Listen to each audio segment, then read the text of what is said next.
The blizzard struck Montana Territory with the fury of 10,000 demons on the afternoon of February 14th, 1884, and Sarah Hendricks knew with absolute certainty that she and her daughter would be dead before morning if they stayed in the broken-down wagon another hour. The wheel had snapped clean through 20 miles back, sending their meager possessions scattering across the frozen prairie like leaves in autumn. Her husband's death 3 months prior had left her with nothing but debt, a 7-year-old daughter named Emma, and a foolish dream of reaching her sister's homestead in Billings before winter set its teeth into the land. Now that dream lay as shattered as the wagon wheel, buried under 6 inches of snow that showed no signs of stopping. Sarah's fingers had gone numb an hour ago, even wrapped in the thin wool gloves that were all she could afford. Emma huddled against her, shivering so violently that Sarah could hear her teeth chattering over the howling wind. "Mama, I'm cold," Emma whispered, her lips already taking on a bluish tint that made Sarah's heart clench with terror. "I know, sweetheart, I know." Sarah pulled her daughter closer, trying to share what little warmth remained in her own body. The temperature had dropped so quickly that frost had formed on the inside of Emma's eyelashes. They needed shelter. They needed help. They needed a miracle. The sound of hoofbeats came like an answer to a prayer Sarah hadn't even had the strength to voice. Through the swirling white curtain of snow, a figure emerged astride a massive bay horse. The rider sat tall in the saddle despite the blizzard, his wide-brimmed hat pulled low, and a thick wool coat buttoned to his throat. He reined in his mount beside the wagon, his eyes widening as he took in the scene before him. "Good God," he said, his voice deep and rough as gravel. "How long have you been out here?" "Since this morning," Sarah managed through lips that felt like ice. "The wheel broke. We were trying to reach Billings." The cowboy didn't waste time with more questions. He swung down from his horse with practiced ease and strode to the wagon. Up close, Sarah could see he was perhaps 30 years old, with strong features weathered by sun and wind, and eyes the color of a summer sky that seemed impossibly warm against the frozen landscape. A scar cut through his left eyebrow, giving him a dangerous look that should have frightened her but somehow didn't. "We need to get you out of this weather right now," he said firmly. "My ranch is 2 miles north. Can you ride?" "I don't have money to pay you," Sarah said, the words tumbling out in a rush of shame and desperation. "Everything we had was used to buy passage on a wagon train that left us behind when Emma caught fever. I can't pay you back until spring, when I can find work, when I can—" The cowboy held up a gloved hand, cutting off her frantic explanation. His eyes met hers, steady and sure. "I never asked for payment now," he said quietly. Then he turned to Emma, his expression softening. "What's your name, little miss?" "Emma," the girl whispered, her small voice barely audible over the wind. "Well, Emma, my name is Cole Brennan, and I've got a warm fire and hot soup waiting at my ranch. How does that sound?" Emma nodded weakly, and Cole didn't hesitate. He lifted the child into his arms as though she weighed nothing, wrapping her in his own coat despite Sarah's protests. Then he helped Sarah mount his horse before swinging up behind her, settling Emma between them, where she would be protected from the worst of the wind. The ride to the Brennan ranch passed in a blur of white and cold. Sarah felt Cole's solid presence at her back, one arm wrapped securely around both her and Emma, guiding the horse with the other hand. She could feel the strength in him, the confidence, and something inside her that had been wound tight as a spring since her husband's death finally began to loosen just a fraction. The ranch house materialized out of the storm like a vision from heaven. It was a sturdy log structure with smoke rising from a stone chimney, flanked by a large barn and several outbuildings. Cole guided the horse straight to the barn, where he quickly dismounted and helped Sarah and Emma down. The relief from the wind was immediate and overwhelming. "Get inside the house," Cole ordered, pointing to a door that connected the barn to the main building. "Warm yourselves by the fire. I'll be right behind you once I've seen to the horse." Sarah gathered Emma into her arms and stumbled through the door into blessed warmth. The interior of the ranch house was simple but well-maintained, with a large stone fireplace dominating one wall, where flames danced and crackled. She collapsed onto a rug before the hearth, pulling Emma close and beginning to rub circulation back into the child's frozen limbs. Cole joined them within minutes, his coat dusted with snow. He moved with efficient purpose, stoking the fire higher before disappearing into what Sarah assumed was the kitchen. He returned with thick wool blankets and 2 steaming mugs of coffee heavily laced with sugar. "Drink this slowly," he instructed, pressing a mug into Sarah's trembling hands. "It'll help warm you from the inside." For Emma, he produced a cup of warm milk sweetened with honey. The little girl drank it eagerly, color gradually returning to her pale cheeks. Sarah watched Cole as he moved about the room, his actions speaking of a man who was accustomed to taking care of things, solving problems. There was no wedding ring on his finger, she noticed, and the house had the feel of a bachelor's quarters despite its cleanliness. "Thank you," Sarah finally managed when her voice would work properly again. "You saved our lives." Cole settled into a chair across from them, his long legs stretched toward the fire. "What brought you out in this weather with a child and a broken wagon?" The story poured out of her then, all the loss and desperation of the past months. Her husband Thomas had been a shopkeeper in St. Louis, a good man but not a practical one. He had invested their savings in a business venture that went bankrupt, then fell ill before he could recover their losses. The medical bills had taken everything. After his death, Sarah had been left with debts she couldn't pay and a landlord threatening eviction. Her sister Margaret had written offering them a home on her homestead outside Billings, and Sarah had scraped together just enough money for the journey west. "The wagon train was supposed to get us there," she said, staring into her coffee. "But Emma got sick with a fever outside of Miles City. The wagon master said he couldn't afford to wait, that the weather was turning. He left us behind with that old wagon and some supplies. The wagon master in Miles City said the trail would be clear for another week at least, that we'd have time to make it before the worst storms hit." "He was wrong," Cole said flatly. "We get early blizzards up here more often than not. You're lucky I found you when I did." "I know." Sarah looked at him directly, this stranger who had appeared like a guardian angel in the snow. "I meant what I said, though. I have no way to repay your kindness right now. I can work, I can clean, I can cook, but I can't pay you back until spring, assuming I can reach my sister's place and find some kind of employment." Cole's blue eyes held hers for a long moment. "And I meant what I said. I never asked for payment now." He paused, then added, "Or ever. You don't owe me anything, Mrs. Hendricks." "It's just Sarah," she said softly, "and I wasn't raised to accept charity." "It's not charity to help someone in need. It's just being human." He stood, moving to the window where snow continued to pile against the glass. "That storm's going to last through tomorrow at least, maybe longer. You and Emma are welcome to stay here until it passes and you're strong enough to travel. There's a guest room upstairs with a proper bed. You'll be safe here." Something in the way he said those last words made Sarah believe him absolutely. She found herself studying him more closely, this Cole Brennan who had ridden through a blizzard and opened his home without hesitation. His hands were scarred and calloused from hard work, his face weathered by the elements, but there was kindness in his eyes and a gentleness in the way he had handled Emma that spoke of a good heart beneath the rough exterior. That night, after a supper of venison stew and fresh bread that Cole prepared with surprising skill, Sarah tucked Emma into the softest bed her daughter had felt in months. The little girl was already half asleep, warm and full and safe. "Mama," Emma murmured drowsily, "is Mr. Cole an angel?" Sarah smiled, brushing hair back from her daughter's forehead. "No, sweetheart, just a very good man."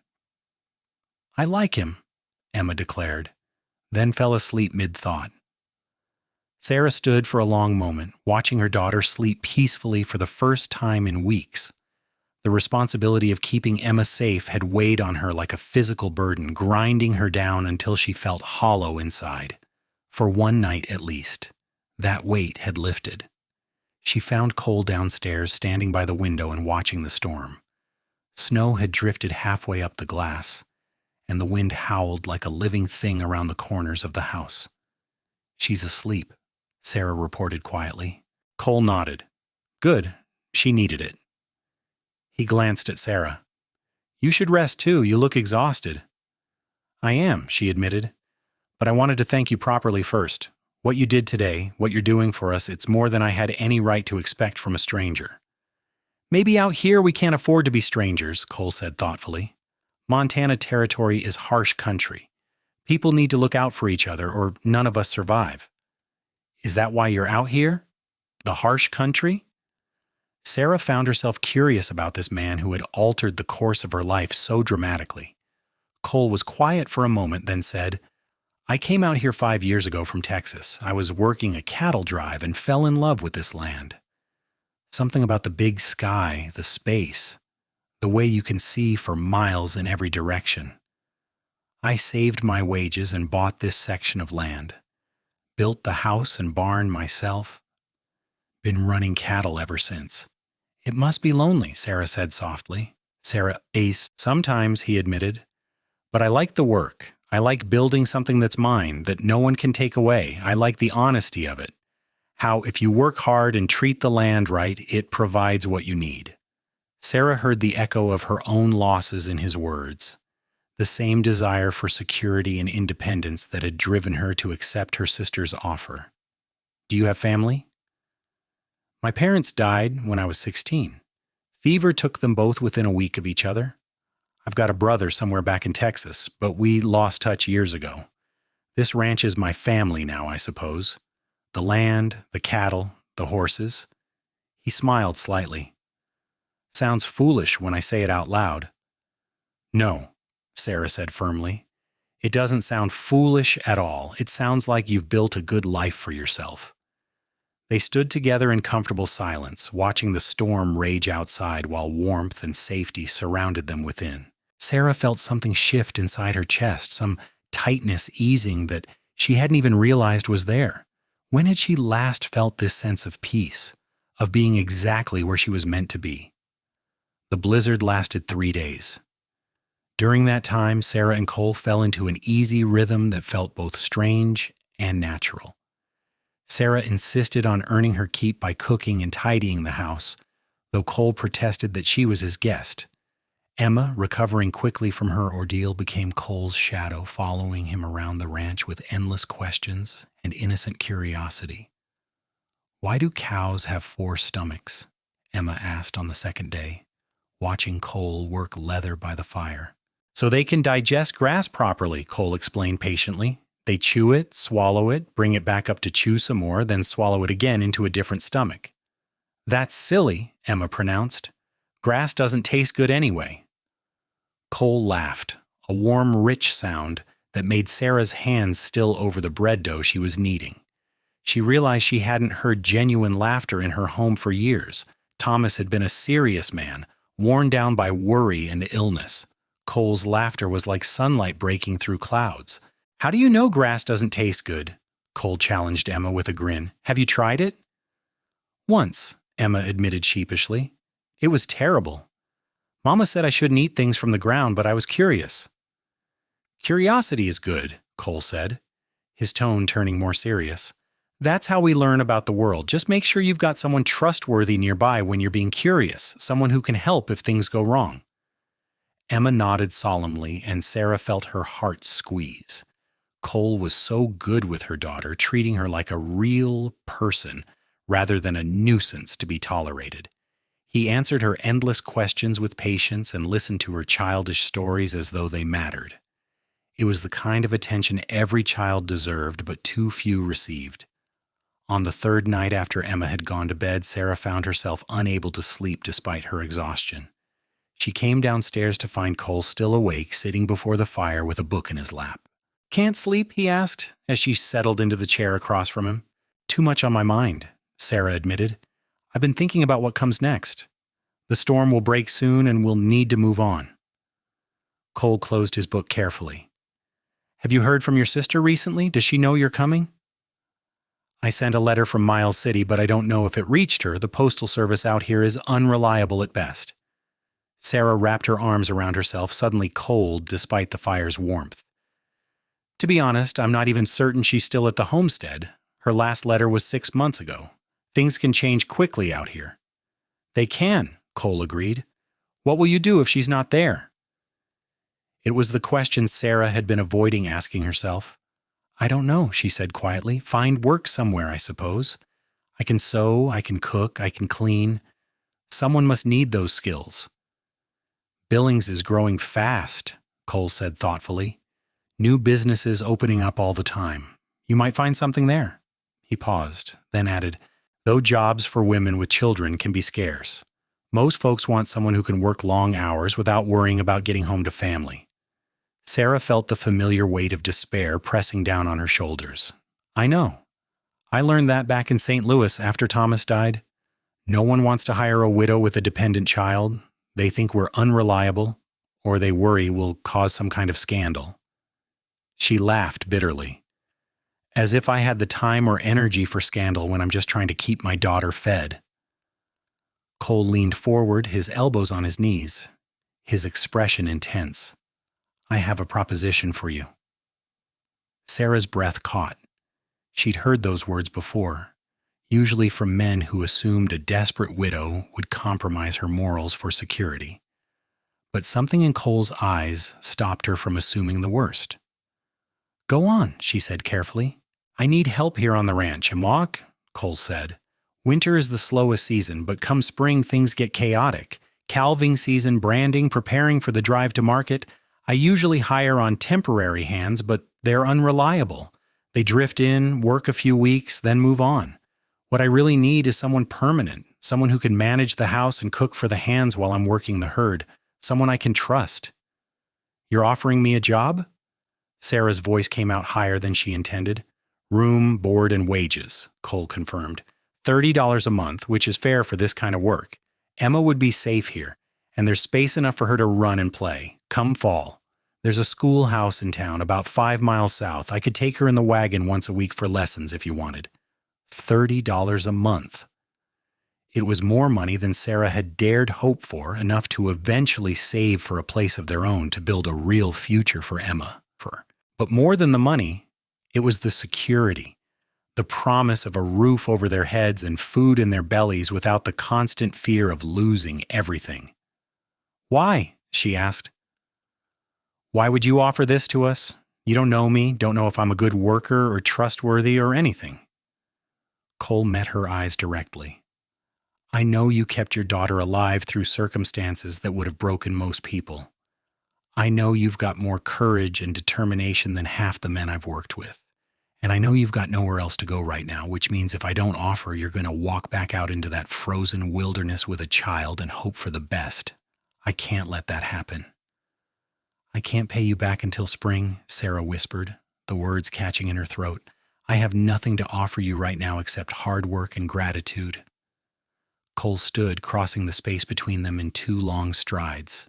He crouched before her chair so they were eye level, and Sarah could see flecks of gold in his blue eyes, could see the absolute sincerity written across his features. I never asked for payment now, he said, his voice low and fierce. I'm not asking for anything except that you give yourself and Emma a chance at something better. Stay.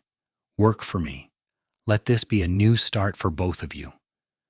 Tears burned in Sarah's eyes, threatening to spill over. When was the last time someone had offered her kindness without expecting something in return? When was the last time someone had looked at her and seen strength instead of burden?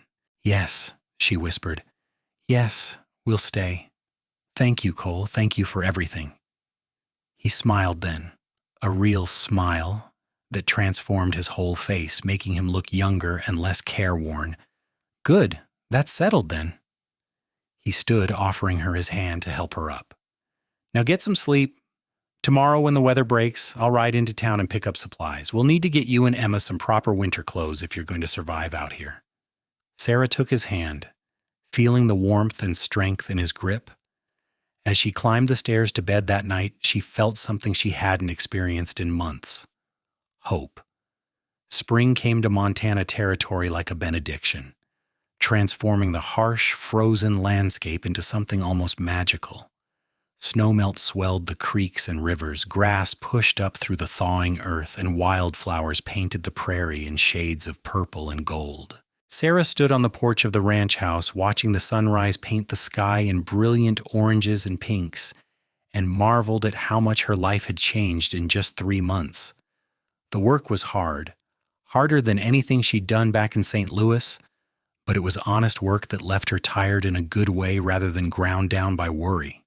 She cooked for Cole and the 3 ranch hands he'd hired on for the season, managed the house, tended the large garden plot Cole had helped her plant, and even learned to milk the cows and collect eggs from the chickens. Emma thrived in the open spaces, growing brown from the sun and strong from running wild across the prairie. But it was Cole himself who had truly changed Sarah's life. He was nothing like Thomas had been. Where her late husband had been bookish and anxious, Cole was capable and calm. Where Thomas had retreated into himself when facing difficulties, Cole met challenges head-on with quiet determination. And where Thomas had treated her with distracted affection, as though she were another problem to be managed, Cole treated her like a partner, someone whose opinions and ideas mattered. They fell into the habit of sitting together after Emma had gone to bed, talking about everything and nothing. Cole told her stories of his years working cattle drives, of storms and stampedes, and the vast loneliness of the open range. Sarah shared memories of her childhood in Illinois, of learning to sew from her grandmother and dreaming of adventures beyond her small town. "Did you love him?" Cole asked one night, the question coming out of a comfortable silence. "Your husband?" Sarah considered the question carefully, wanting to be honest. "I thought I did when we married. I was 18, and he was handsome and ambitious and promised me a good life. But looking back, I think I loved the idea of him more than the reality. We were never truly partners, never truly understood each other. He made decisions without consulting me, and I accepted it because that's what wives were supposed to do. It wasn't a bad marriage, but it wasn't the kind of love I'd read about in books, the kind that sets your soul on fire." "And now?" Cole's voice was carefully neutral. "What do you want now?" Sarah turned to look at him. This man who had saved her life and given her a future. In the firelight, his features seemed softer, more vulnerable. Her heart hammered in her chest as she recognized the truth she'd been avoiding for weeks. She was falling in love with Cole Brennan. "Now I want something real," she said softly. "Something built on respect and partnership and genuine affection. I want someone who sees me as an equal, not a possession or a burden. I want the kind of love that makes you braver, stronger, better than you could be alone." Cole held her gaze for a long moment, and Sarah saw her own feelings reflected in his eyes. He reached out slowly, giving her time to pull away, and cupped her face with one calloused hand. "Sarah," he said, and his voice was rough with emotion, "these past months with you here, they've been the happiest of my life. I wake up looking forward to seeing you across the breakfast table. I find excuses to come back to the house during the day just to hear your voice." Emma's laughter fills spaces in this old ranch house I didn't even know were empty. You've both become so important to me that I can't imagine this place without you. "Cole," Sarah breathed, her hand coming up to cover his where it rested against her cheek. "I know it's too soon," he continued, the words tumbling out as though he'd been holding them back for too long. "I know you're still grieving your husband, still finding your feet after everything you've been through. But I need you to know that I love you, Sarah Hendricks. I love your strength and your kindness, and the way you never give up no matter how hard things get. I love the way you sing while you're cooking, and the way you read stories to Emma every night. I love everything about you, and I will wait as long as you need me to wait." Sarah felt tears sliding down her cheeks, but they were good tears, joyful tears. "I'm not grieving Thomas," she said honestly. "I mourned him when he was sick, watched him slip away bit by bit. By the time he died, all I felt was tired. That probably makes me sound heartless." "It makes you sound human," Cole said firmly. "I love you too," Sarah whispered, the words feeling right and true in a way nothing had for longer than she could remember. I think I started falling for you the moment you wrapped Emma in your coat and promised us safety. You've given us everything, Cole. Not just shelter and food and work, but hope, purpose, a future. You've given me myself back, the person I was before life ground me down to nothing. Cole leaned forward and Sarah met him halfway.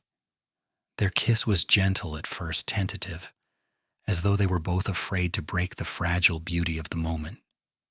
Then it deepened, becoming something more urgent, more real. Sarah felt alive in a way she never had before, every nerve ending singing with awareness and joy. When they finally pulled apart, both breathing hard, Cole rested his forehead against hers.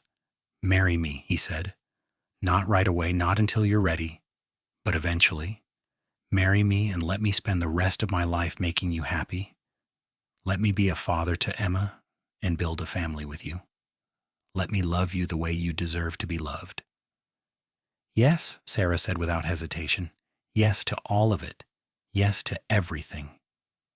They were married 6 weeks later in the small church in town, with Emma as their flower girl, and half the ranchers from the surrounding territory in attendance. Sarah wore a dress of blue calico that she'd sewn herself, and Cole wore his best suit with a string tie and polished boots. When the preacher pronounced them husband and wife, Cole kissed her thoroughly enough to make Emma giggle and the assembled guests cheer. The reception was held at the ranch with tables set up outside under the big Montana sky. Someone produced a fiddle, and there was dancing and laughter late into the evening. Sarah danced with her new husband under the stars, his arms strong around her, and felt like she'd finally found her way home. "Happy?" Cole murmured against her ear as they swayed to the music. "Happier than I ever dreamed possible," Sarah answered truthfully. Their first year of marriage was everything Sarah had hoped for and more. Cole was an attentive husband, thoughtful and affectionate, treating her like the most precious thing in his world. He consulted her on ranch decisions, valued her opinions, and made sure she knew every single day that she was loved. Emma blossomed under Cole's paternal care, calling him Papa within months and following him around the ranch like a devoted shadow. In the spring of 1885, Sarah discovered she was pregnant. She told Cole over breakfast one morning, watching nervously for his reaction. His face went through several expressions in rapid succession: surprise, wonder, and then pure joy, before he swept her up into his arms and spun her around the kitchen. "We're having a baby," he said wonderingly, setting her down gently as though she might break. "Sarah, we're having a baby." "Are you happy?" she asked, though his reaction had made the answer obvious. "Happy doesn't begin to cover it," Cole said, cupping her face and kissing her softly. "You've given me everything, Sarah, everything I never knew I needed." Their son was born in December, squalling his way into the world during a snowstorm that reminded Sarah of the blizzard that had brought her into Cole's life. They named him Thomas Cole Brennan, honoring Sarah's first husband while giving the boy his father's name as well. Cole held his son with shaking hands, tears streaming down his weathered face, and Sarah knew she was witnessing something sacred. Emma adored her baby brother, insisting on helping with everything from diaper changes to bath time. She would sit beside the cradle for hours, singing to him and telling him stories about life on the ranch. Watching them together, Sarah felt her heart might burst from the fullness of her joy. Life settled into a rhythm of work and love and family. The ranch prospered under Cole's management and Sarah's careful household economy. They added more cattle, improved the barn, and built an addition onto the house to accommodate their growing family. In 1887, they welcomed another daughter, Margaret, named after Sarah's sister, who they had finally connected with and who visited regularly from Billings. In 1889, another son arrived, whom they named David. Through it all, through the joys and challenges of raising children and running a ranch in the harsh Montana territory, Sarah and Cole's love only deepened. They were true partners in every sense, facing difficulties together and celebrating triumphs as one. The passion between them never dimmed. even as the years added silver to Cole's hair and fine lines around Sarah's eyes. One evening in the spring of 1894, 10 years after that fateful blizzard, Sarah found Cole standing on the porch watching the sunset. She joined him, slipping her hand into his, and they stood together in comfortable silence. Their children played in the yard before them. Emma, now 17 and beautiful, helping young Thomas with his sums while Margaret chased David around the chicken coop, their laughter ringing across the prairie. "Do you remember when I told you I couldn't pay you back until spring?" Sarah asked softly. Cole squeezed her hand, his thumb brushing across her knuckles in a familiar caress. "And I told you I never asked for payment." "You saved my life that day," Sarah said, leaning into his shoulder. "Saved Emma's life. Gave us everything we have now. This beautiful life, this family, this love. I can never repay that debt." Cole turned to face her, his blue eyes still as warm and kind as they'd been that first day. "Sarah Brennan, you've given me more than I ever could have given you. You took a lonely man living in an empty house and filled it with love and laughter and purpose. You gave me children, a family, a reason to build something that matters. Every single day with you has been a gift I never expected to receive." "We saved each other," Sarah said, understanding the truth of it in her bones. "That's what love is supposed to do, isn't it? Make both people stronger, better, more whole." "That's exactly what it is," Cole agreed. He kissed her then, soft and sweet, a kiss that held 10 years of shared history and the promise of decades more to come. In the years that followed, the Brennan Ranch continued to thrive. Emma married a young rancher from a neighboring spread, a good man who reminded Sarah of Cole with his quiet strength and gentle humor. Thomas grew tall and capable, taking on more responsibility at the ranch and showing every sign of being as good a cattleman as his father. Margaret inherited Sarah's sharp mind and independent spirit, declaring her intention to become a teacher. David, the baby, was spoiled by everyone and grew into a charming boy who could talk his way out of trouble as easily as he talked his way into it. Cole and Sarah watched their children grow and flourish, secure in the knowledge that they had built something lasting and true. The ranch that had started as Cole's solitary dream became a true family legacy, a place of warmth and love, where children learned the value of hard work and the importance of taking care of one another. On their 20th wedding anniversary, Cole surprised Sarah with a trip to Helena, the territorial capital. They stayed in a proper hotel with indoor plumbing and electric lights, marveling at how much the world had changed since they'd first met. They danced in the hotel ballroom, ate dinner at a fancy restaurant, and walked through the city streets arm in arm like courting sweethearts. "If you could go back," Cole asked as they sat in their hotel room overlooking the city, "back to that day when your wagon broke down, knowing everything that would happen, would you change anything?" Sarah considered the question seriously. Those had been desperate days, frightening days, when death seemed inevitable and the future looked impossibly bleak. But those dark times had led her here, to this man, to this life, to a happiness she never could have imagined in her worst moments of despair. "No," she said firmly, "I wouldn't change a single thing. Every hardship, every moment of fear and uncertainty, it all led me to you. It gave us this life, this family. How could I wish any of that away?" Cole pulled her close, kissing her temple. "I think about that day sometimes, how close I came to taking a different route home. If I'd gone east instead of west, if I'd delayed even an hour, I might have missed you entirely. You and Emma would have frozen to death out there, and I never would have known what I was missing." "But you didn't," Sarah said, threading her fingers through his. "You found us, you saved us, and we built this beautiful life together." "We did," Cole agreed, "and it's not finished yet. We've got years ahead of us still, years to watch our grandchildren grow, to see what Emma and Thomas and Margaret and David build with their lives, years to love each other and grow old together on that ranch." He was right. They had decades more together, Decades of love and laughter and the satisfaction of a life well lived. They saw Emma give them 3 grandchildren, watch Thomas marry and take over more of the ranch operations, celebrated when Margaret opened her own schoolhouse in town, and shook their heads in fond exasperation as David tried and failed at 6 different careers before finally settling on becoming a horse trainer. Through it all, through every joy and sorrow, every triumph and setback, Cole and Sarah faced life together as they had from that first moment in the blizzard. They were partners in the truest sense, 2 souls who had found each other against impossible odds and built something remarkable from the ashes of loss and desperation. As they grew older, their hair turning gray and their steps slowing, their love only grew stronger. They had weathered storms together, both literal and metaphorical, and emerged not just intact but thriving.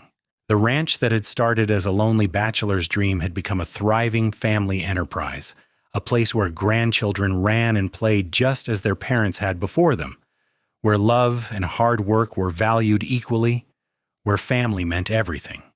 On a warm summer evening in 1914, 30 years after the blizzard that had changed everything, Cole and Sarah sat on their porch watching yet another spectacular Montana sunset. They were in their 60s now, their children grown and scattered across the territory with families of their own, though they visited often and the ranch house was rarely empty of laughter and young voices. "Do you have any regrets?" Sarah asked, a question she'd never thought to ask before. Cole considered for a long moment, his hand finding hers automatically after 3 decades of marriage. "Only one," he said finally. Sarah's heart clenched. "What is it?" "I regret that I have only one lifetime to spend loving you," Cole said, turning to face her with eyes that still held all the warmth and devotion they'd shown that first day. "One lifetime doesn't feel like nearly enough." Sarah felt tears prick her eyes, but they were happy tears. "Then we'll have to make the most of the time we have," she said softly. "Love each other as hard as we can for as long as we're given." "That's exactly what I plan to do," Cole promised, and he kissed her as the sun painted the sky in shades of gold and crimson, a kiss that held 30 years of love and devotion and the unshakable certainty that they were exactly where they were meant to be. The ranch continued to flourish under the family's care, passing eventually to Thomas and then to his children. The Brennan name became synonymous with quality cattle and honest dealing throughout Montana, which had achieved statehood in 1889. But more than the land or the business, what endured was the love story at the heart of it all, the tale of a desperate widow and a lonely cowboy who found each other in a blizzard and built something beautiful from nothing. Sarah and Cole lived to see their golden anniversary, celebrating with a gathering of children, grandchildren, and even a few great-grandchildren. They danced together under strings of paper lanterns in the ranch yard, moving slowly but still perfectly in sync, still finding joy in each other's arms after 50 years. When Sarah finally passed in the winter of 1920, peacefully in her sleep at the age of 73, Cole held her hand and whispered that he would find her again somehow, somewhere. He followed her just 6 months later, as though unable to bear being in the world without her presence beside him. They were buried together on a hill overlooking the ranch, their graves marked by a simple stone that read, "Cole and Sarah Brennan, partners in life, united in love, together forever." Wildflowers grew there every spring, painting the hillside in the same colors that had welcomed Sarah to Montana all those years ago. Their children and grandchildren told the story for generations, how a blizzard and an act of kindness had sparked a love that transformed not just 2 lives, but created an entire legacy. They spoke of Sarah's strength and determination, of Cole's generosity and steadfast devotion, of how 2 people who should have been strangers became soulmates against all odds. The ranch house still stood a century later, preserved by the family as a testament to where it all began. Visitors could see the very fireplace where Sarah and Emma had warmed themselves that first night, the kitchen where Sarah had kneaded bread, and Cole had first told her he loved her, the porch where they'd watched countless sunsets together. But more than the physical space, what endured was the story itself, the reminder that love could bloom in the harshest circumstances, that kindness mattered, that one moment of compassion could change the entire trajectory of multiple lives. And on cold winter nights when snow fell across the Montana prairie, locals swore they could sometimes see two figures standing on that porch hand in hand, watching over the land they'd built together. Whether it was ghost or memory or simply the power of a love too strong to be contained by death, no one could say for certain. But everyone agreed on one thing. Some love stories were powerful enough to echo through eternity, and Cole and Sarah Brennan's was one of them. Their great-great-grandchildren still worked the ranch, still told the story of how it all began with a broken wagon and a blizzard and a cowboy who had ridden out into the storm to save two strangers. They told of how Sarah had whispered that she couldn't pay him back until spring, and how Cole had replied that he'd never asked for payment. They told of how that simple exchange had been the foundation for a love that spanned decades, weathered every storm, and created a legacy that would endure for generations, because in the end, that was what real love did. It transformed desperation into hope, strangers into family, empty houses into homes filled with laughter and warmth. It created something bigger than two individual lives, something that rippled outward to touch everyone fortunate enough to witness it. It proved that kindness mattered, that one person could make a difference, that the choice to help rather than pass by could change the entire world for someone else. Sarah and Cole's love story was simple in its way. Two people who found each other at the right moment and chose to build a life together, but it contained everything that mattered. Trust and respect and partnership and passion and the determination to face whatever life threw at them side by side. It was the kind of love songs were written about, the kind poets tried to capture in verse, the kind that everyone hoped to find for themselves. And it had all started with a blizzard, a broken wagon, and a cowboy who'd chosen compassion over convenience, who'd offered shelter without expectation of reward, who'd seen a woman's strength rather than her desperation, who'd recognized something precious when it appeared half frozen in his path.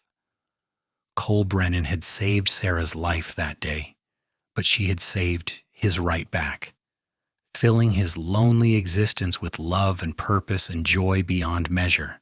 They had given each other everything that mattered, not money or status or material wealth, though they'd achieved comfort through hard work and careful management. No, what they'd given each other was infinitely more valuable, a partnership built on mutual respect, a love that grew stronger with each passing year, a family that carried their legacy forward, and the knowledge that they had been seen, truly seen and loved completely by another human being. In a territory known for its harshness, where survival often seemed like the best anyone could hope for, Cole and Sarah had created something beautiful. They had taken the worst moment of Sarah's life and transformed it into the beginning of something wonderful. They had proven that love could bloom anywhere, even in the frozen heart of a Montana winter, and that sometimes the greatest blessings arrive disguised as disaster. Their story lived on, passed down through generations, a reminder that compassion and courage could change everything, that true love was worth waiting for, and that the best things in life often came from the most unexpected places. It was a story of hope and resilience and the transformative power of love, set against the backdrop of the Wild West, but universal in its themes and truths. And on clear nights when the stars blazed above the Montana prairie like diamonds scattered across black velvet, it was easy to imagine Cole and Sarah still there, still together, still watching over the ranch and the family they had created, still loving each other with the same fierce devotion that had sustained them through 36 years of marriage and continued undiminished beyond death itself, still proving, day after day and year after year, that some debts could never be repaid because they were never debts at all, just gifts freely given out of love.